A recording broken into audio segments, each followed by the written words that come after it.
Gentleman has been in the transportation industry for over 30 some odd years and has been working with young men and women to get their lives right on track and as well prosper in the field of transportation, trucking, and logistics. I want to introduce to some and present to others Michael Heckman, Chief Operating Officer of Into Transportation Group, LLC, out of Houston, Texas. Good evening, sir. It's a tremendous honor to have you on the air with us tonight. Hello, Ken. Appreciate those kind words. It's good to be with you. Listen, those of us who basically get in our cars and drive to the local Quiggly Wiggly to pick up our toilet paper are unaware of the amount of effort that it takes to get those supplies to us, especially in times of pandemic. So I want, first and foremost, Michael, thank God for you all and what you do every single day, those things that are behind the scenes that are often unappreciated. But if you could explain to people what is the process for getting a product or a service from one end to the other end of the country. But I tell you, Ken, it's important. Our industry has always been an invisible industry, even though you see the trucks go down the road and many different kinds and sizes of trucks and delivery persons that are driving. But as you know, and been around the industry with us, and you've learned the industry pretty well, we're vital to each individual, and has never been highlighted more than now. Obviously, most of the people that are listening, and you know, we haven't been through anything like that in my lifetime. And one of the main things, and obviously power, and there's some essential needed industries that are out there, but you can have energy and not food. The food gets to the grocery stores by truck. Unequivocally, it is the backbone of our country. And so as we talk about it, I know you've heard this story a few times as we've made presentations throughout the nation, and you've been a part of it, is the green bean story. Mm-hmm. To get a can of green beans to the shelf of your local Quiggly Wiggly or Giant or whatever the grocery chain or grocery store is or market, that green bean can or a can of green beans touches at least 7 trucks at least by the time it leaves the field, by the time it gets to the distribution center, by the time it gets to the region and to the trucks of the Giant to move to the stores. It's touched many different ways. It's not only the vegetable itself, the green bean. It is also the paper has been on a different truck. The metal or aluminum has been on a truck. So it's separate trucks, not the same trucks. Yeah. And to put it all together, put the green beans in the can, and then it's taken to the local grocery store and put on the shelf to be bought and consumed.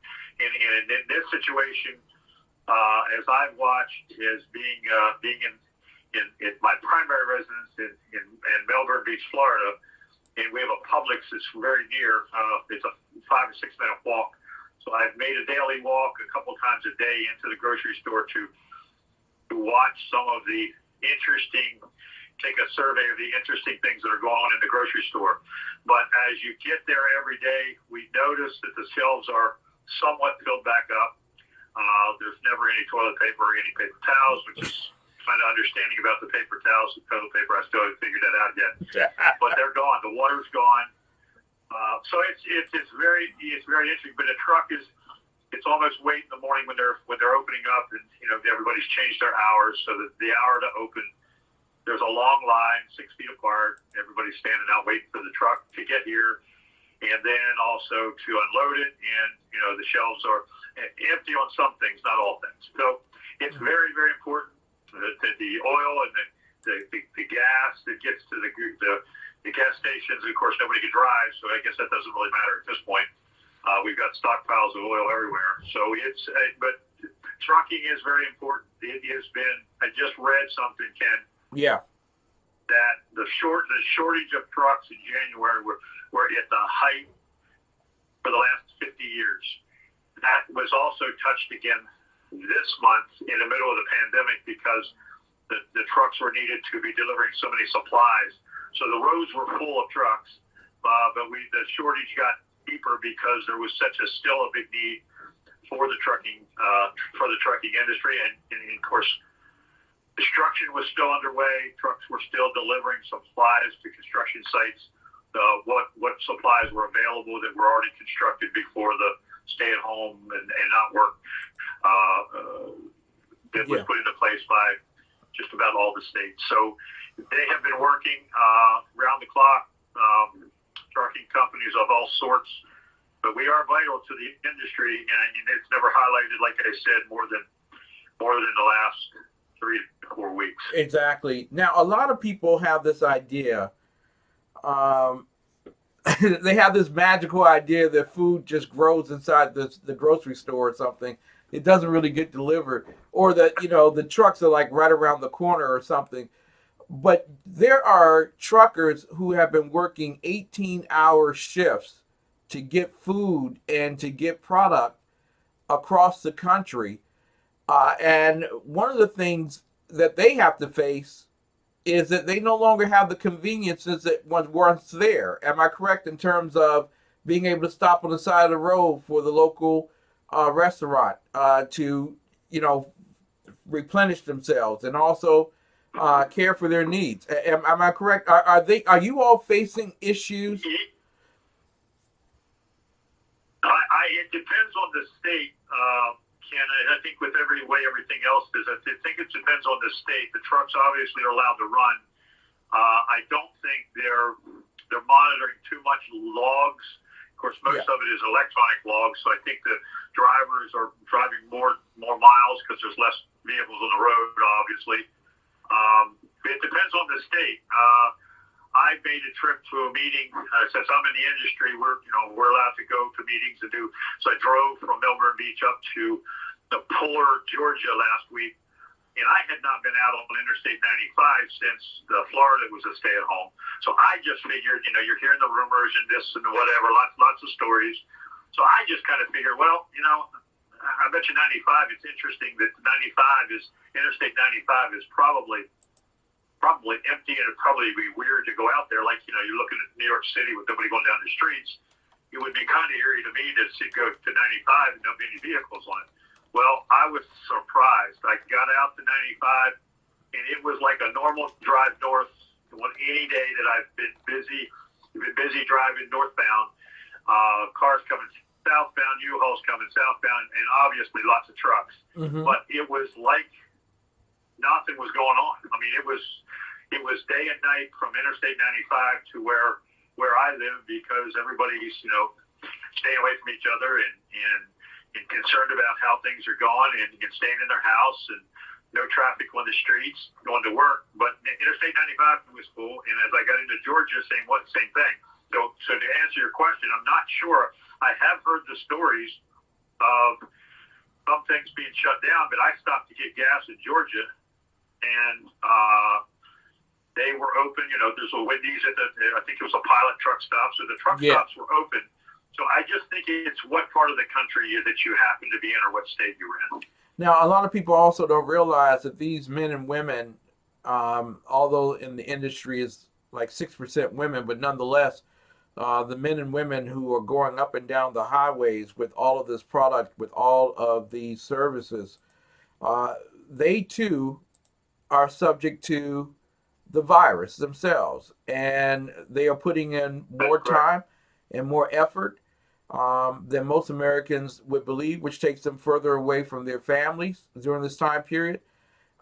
Is there a concern about finances for these particular truckers? Are they getting paid more during this time period? Yes, they are. They call it priority pay, and not everybody is a company driver. You got owner operators, you got Walmart drivers, you company that there would be fleets of like Walmart drivers in their trucks.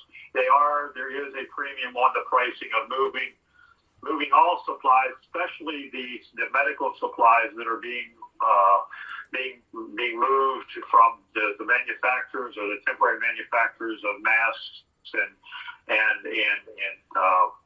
all of the things that they have put into place that they need.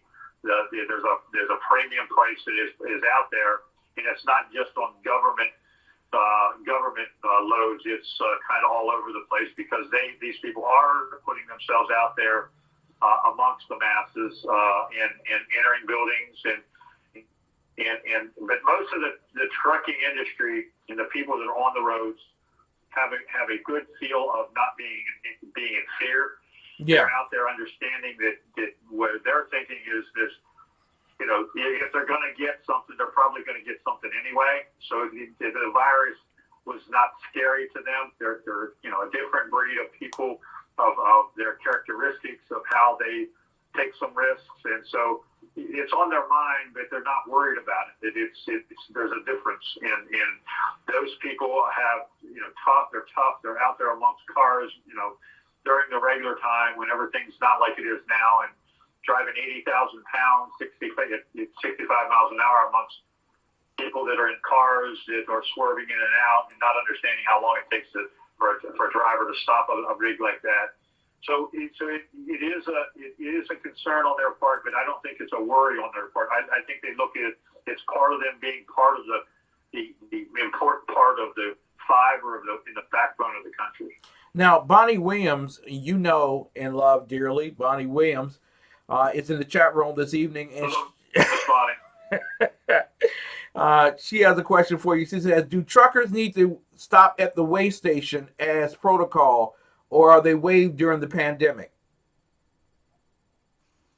No, they shut the weigh stations down as far as you're going through any of the DOT checks, Department of Transportation checks. They have vehicle checks or driver and big rig checks to check trucks in and out. Like in Florida, they are using the weigh station coming southbound into Florida out of Georgia for stopping cars as they come southbound to check where they're entering, where they're coming from while they're entering the state. In that first 4 or 5 miles, there's a weigh station there that they were making all of the four-wheelers go into the weigh station, and they were waving the trucks out on the interstate. It's usually opposite. They wave the trucks to the right and go into the weigh station, or their signs are all trucks over a GVW of a certain weight have to go in there.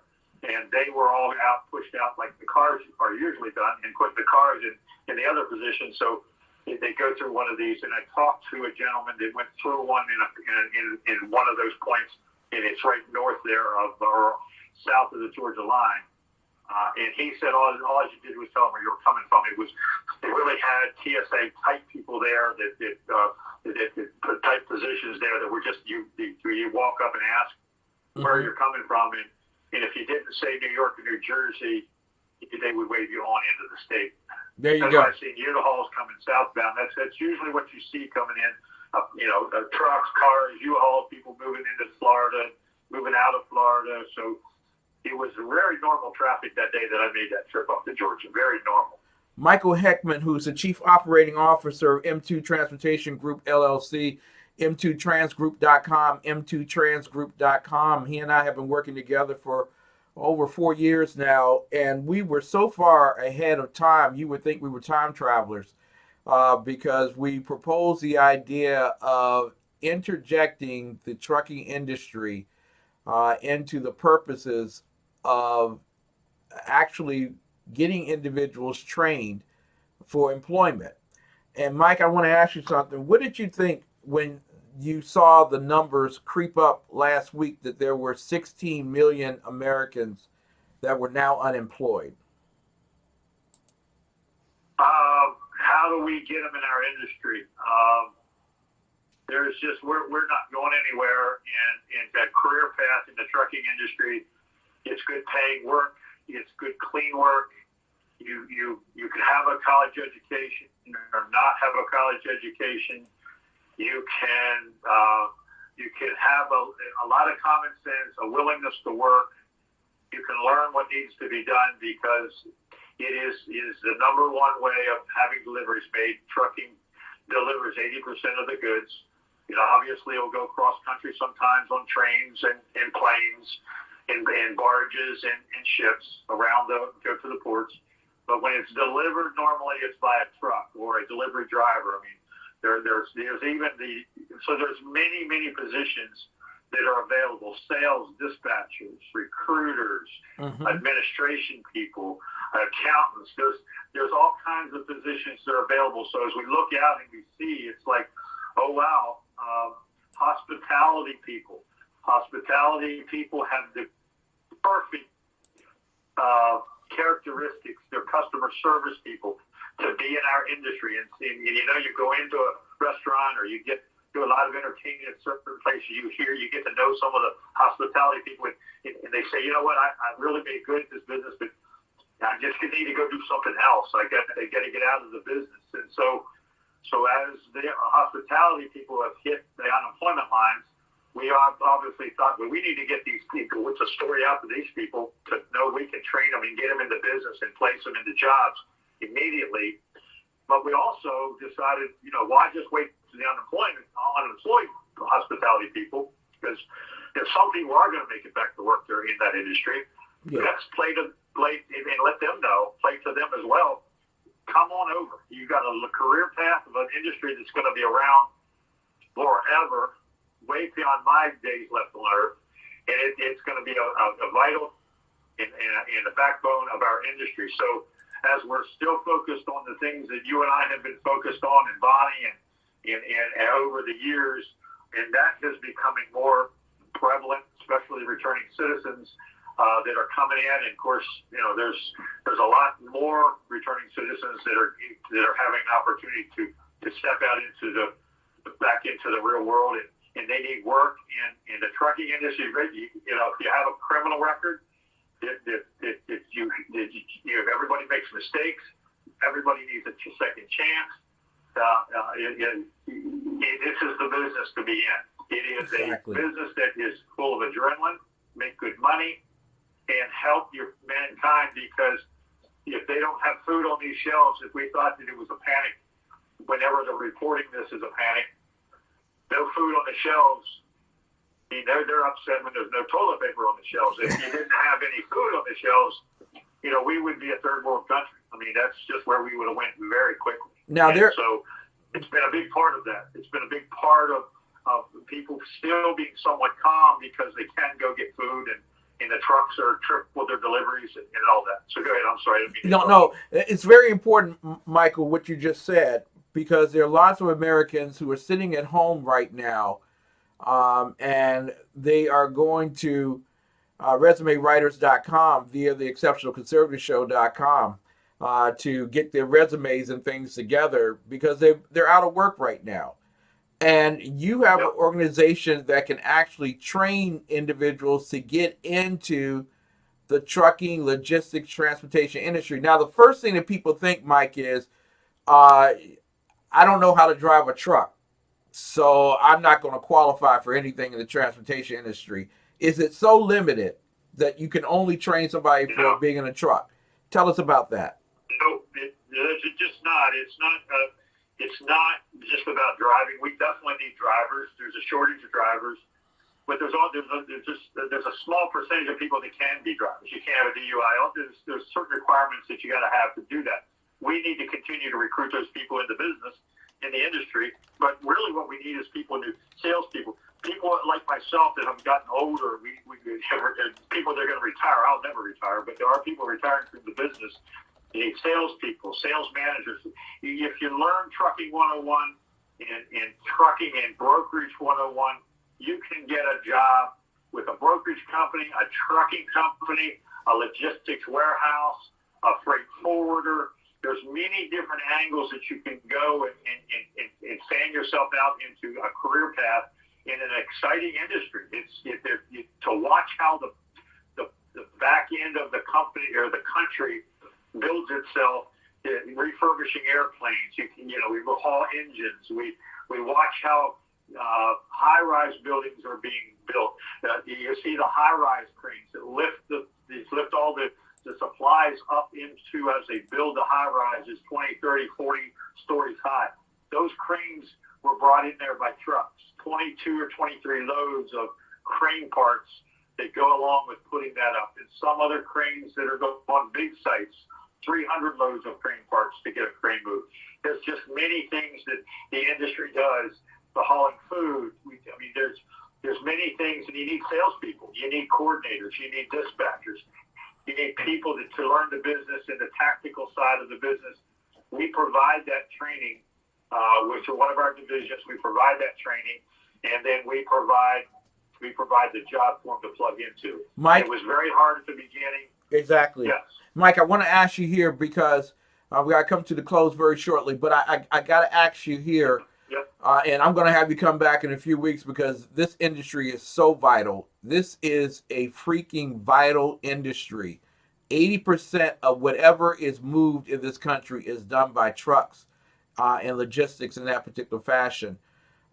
But for the individual who is sitting at home right now and they are a government leader who's responsible for infrastructure, who's responsible for economic development, getting people back in the employ. Some of them are sitting at home thinking, maybe we should go back to focusing on hospitality training, retail training.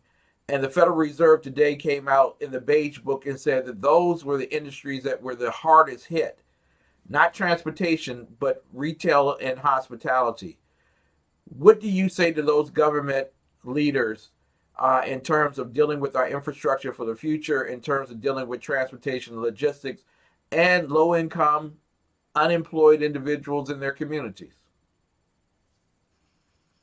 I would say you need to hook up the training. You need to get these people involved. You got minorities and minority communities and folks that are in inner cities, that are in rural areas. You have unemployed people from this pandemic. Get a hold of us. Operations at m2transgroup.com. That's a better window that comes to our group. It is operations at m2transgroup, all one word.com, and we'll get back to you. We don't have to come to your place. We can get people on live video to train. We can get people started, and they can be working, making money within a month's time. They can be making money and working in an industry with a career path, not just making money, but have a long-term career in a long-term industry that pays very well. Now, Mike, there's some people who are sitting at home thinking, whoa, wait a minute. I had to go through a training program for 6 months just to get into the hospitality industry. Are you saying to me tonight that I could train for about 4 weeks and earn almost 30% more than I was earning in the hospitality industry? Correct. That is a correct statement, and it's backed up. We're in the middle of. We have 59 people that we're training at the present time. Obviously, at this point, it's not live, but it is, or it's not in person, but it is on a live video. In fact, it's been a time that we've been able to figure some things out on being able to train people in other places where we're not. So you can go to work, you can be placed in a job and be full working in one of those positions that I mentioned within a month. Awesome. Ladies and gentlemen, I'm going to tell you right now, you need to contact, I know they always say contact your politician. I'm going to say you need to go deeper than that. You need to go and contact your local mayor. You need to go contact your employment, economic development advisor, whoever it is, because when you have 16 million Americans who are unemployed right now, and you have a girth of jobs that are available in the transportation, logistics, trucking industry, and infrastructure demands that will be coming forth in the coming months, it's easy. It's common sense. You could look like a genius as someone who has to retrain people to get into the industry. You need to get in contact with Michael Heckman. And it's very easy. All you need to do is go to his website, m2transgroup.com, m2transgroup.com. He also has a litany of other ways to get in contact with him, including Michael at m2transgroup.com and operations at m2transgroup.com. We recorded this so you can always play those things back. And definitely get in contact with Michael Heckman. You could be working in 4 weeks. Making very good money.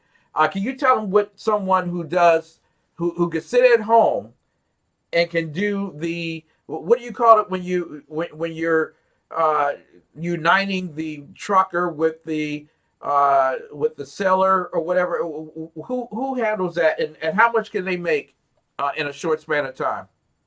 You have your dispatcher that will be working for a freight brokerage or a trucking company that takes the customer that has been sold by a salesperson in either one of those entities and finds a driver that is going in that direction.